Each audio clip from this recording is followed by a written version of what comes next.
प्रयागराज महाकुंभ मेला की बात ही कुछ और है। पहली बात ये, यह मेला 144 साल बाद लगा है। और दूसरी बात ये कि यहाँ 3 नदियों का संगम है, गंगा, जमुना और सरस्वती। कितनी उत्सुकता होती है उस जगह को देखने के लिए जहाँ भूरे और हल्के हरे रंग की 2 जलधाराएं अलग अलग जगह से आकर मिलती है। जहाँ 3 नदियाँ मिलती हो वहाँ आस्था और श्रद्धा की डुबकी लगाने वाले लोगों का स्नान अति पावन हो जाता है। प्रयागराज का कुंभ 3 नदियों की पवित्र जलराशि से जुड़ी हुई है, इसलिए इस स्थान को त्रिवेणी भी कहा जाता है। त्रिवेणी की धरती तीर्थराज भी कहा जाता है। आस्था और संस्कृति से जुड़े इस दिव्य अवसर पर अखाड़ों के नागा सन्यासी महाकुंभ के पहले अमृत स्नान या यूं कहें शाही स्नान का मुख्य आकर्षण बने रहे। महाकुंभ के अमृत स्नान के लिए नागा साधु काफी सज धज कर निकलते हैं। आमतौर पर देखा जाता है महिलाओं के 16 श्रृंगार होते हैं, लेकिन उनके 17 श्रृंगार। ये सज धज कर अपनी कलाओं का प्रदर्शन, अपनी प्रतिभाओं का प्रदर्शन करते हुए गंगा स्नान को जाते हैं। महाकुंभ में वैसे विशेष अवसरों पर शाही स्नान की परंपरा है। अलग अलग अखाड़ों के आचार्य महामंडलेश्वर और महंत पेशवाई यानी शोभा यात्रा के साथ कुंभ नगरी में प्रवेश करते हैं। अखाड़ों के मंडलेश्वर और महंत सजे हुए रथों पर आते हैं और पेशवाई में हाथी घोड़े पर सवार होकर अखाड़ों के शाही जुलूस निकालते हैं। उनके अनुयायी भक्त नृत्य कीर्तन के साथ कुंभ नगरी के लिए पैदल चलते हैं। अखाड़ों की शोभा यात्रा का यह दृश्य अलौकिक होता है। महामंडलेश्वर और महंत अपने अपने अखाड़ों की ध्वजा साथ में लेकर चलते हैं। पेशवाई अखाड़ों के वैभव, शक्ति और अनुशासन का प्रतीक माना जाता है। यह परंपरा सदियों पुरानी है। अखाड़े के लोग गंगा स्नान के वक्त कुछ अटखेलियां भी करते हैं। अब मैं उन अखाड़ों के बारे में बताऊंगी जो अर्ध कुंभ, कुंभ और इस महाकुंभ में भी भाग लेने आए हैं।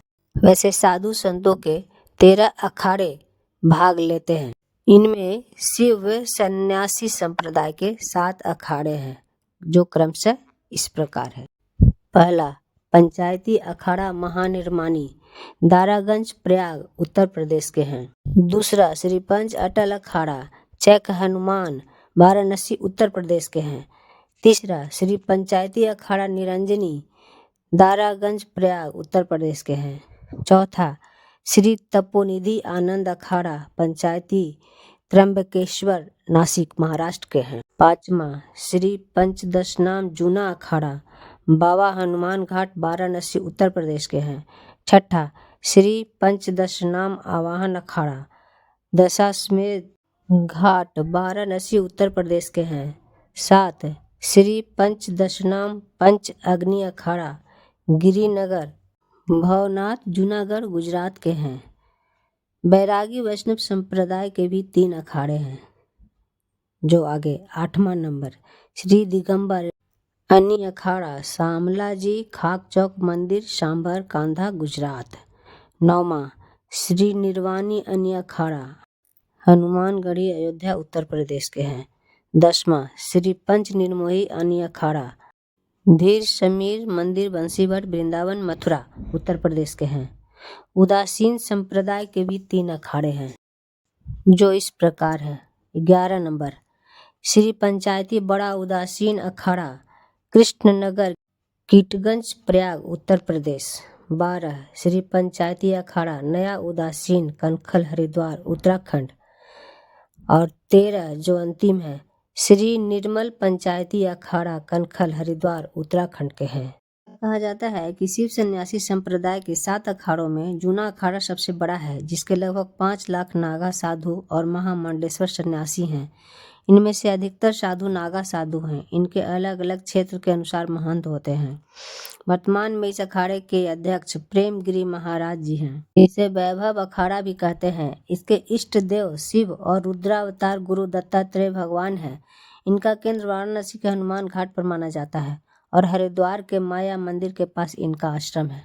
आचार्य महामंडलेश्वर गिरी जी महाराज जी, जो अब तक 1 लाख से अधिक सन्यासियों को दीक्षा दे चुके हैं, इस अखाड़े से तमाम देशी विदेशी भक्त जुड़े हुए हैं, जिनकी संख्या करोड़ों में है। जूना अखाड़ा की व्यवस्था की एक खास बात यह है कि यह अखाड़ा एक पूरा समाज है, जहाँ साधुओं के 52 परिवारों के सभी बड़े सदस्यों की एक कमेटी बनती है। ये सभी लोग अखाड़े के लिए सभापति का चुनाव करते हैं।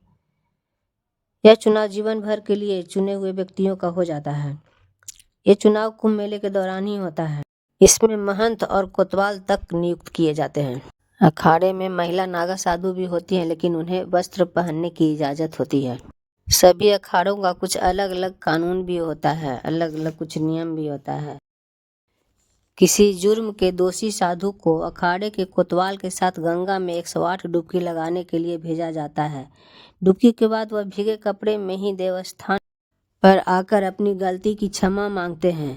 फिर पुजारी पूजा स्थल पर रखा प्रसाद देकर उसे दोष मुक्त करते हैं। विवाह, हत्या या दुष्कर्म जैसे मामलों में उसे अखाड़े से निष्कासित भी कर दिया जाता है। अखाड़े से निकल जाने के बाद ही इन पर भारतीय संविधान में वर्णित कानून लागू होता है। अखाड़े के कुछ और भी नियम हैं। अगर अखाड़े के 2 सदस्य आपस में लड़े भिड़े, कोई नागा साधु विवाह कर ले या दुष्कर्म का दोषी हो, या छावनी के भीतर किसी का सामान कुछ चोरी हो, या पकड़े जाने पर देवस्थान को अपवित्र करना, या वर्जित स्थान पर प्रवेश, कोई साधु किसी यात्री यजमान से अभद्र व्यवहार करता हो, तो उसे अखाड़े की अदालत सजा देती है। अखाड़े का जो सदस्य इस कानून का पालन नहीं करता, उसे भी अखाड़े से निष्कासित कर दिया जाता है। इसके अलावा महिला सन्यासियों का परी अखाड़ा और किन्नर समुदाय का किन्नर अखाड़ा भी इस महाकुंभ मेला में खासे चर्चे में रहे हैं, लेकिन इन्हें अखाड़ा परिषद से मान्यता नहीं मिली। इस वीडियो से अगर कुछ जानकारी मिली हो और अच्छी लगी हो तो लाइक करें, शेयर करें, सब्सक्राइब करें और प्यारा सा कमेंट्स डालें।